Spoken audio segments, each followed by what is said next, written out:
Music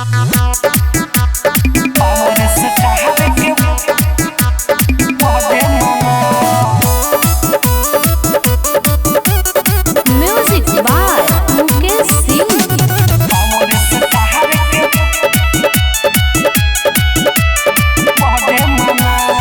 birthday में सुना हो सब लोग आई, 5 जनवरी हो केक कटाई।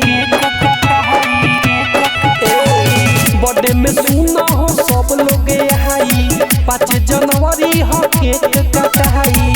सुनो सब केहू के बोलावो बोलावो बोलावो, लागल बाटे डीजे तू ठुमका लगावो, पावर स्टार के बर्थडे मनावो। लागल बाटे डीजे तू ठुमका लगावो, पावर स्टार के बर्थडे मनावो।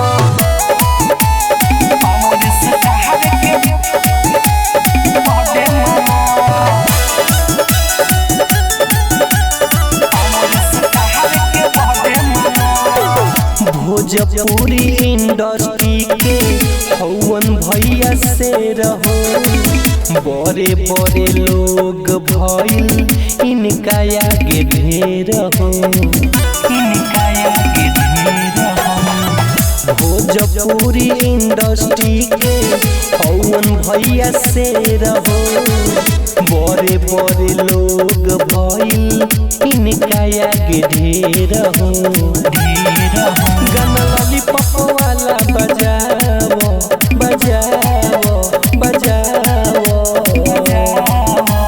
लागल बाटे डीजे ठुमका लगाओ, पावर स्टार के बर्थडे मनाओ। लागल बाटे डीजे ठुमका लगाओ, पावर स्टार के बर्थडे मनाओ।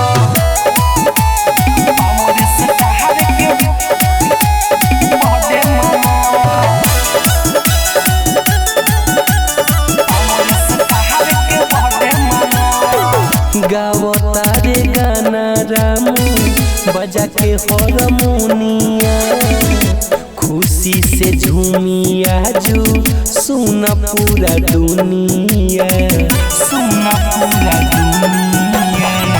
गावता रे गाना रामू बजा के हारमोनिया, खुशी से नाचिया जू सुना पूरा दुनिया। रंजित के बोलावो बोलावो बोलावो, सुनो लागल बा डीजे ठुमका लगावो, पावर स्टार के बर्थडे मनावो। लागल बा डीजे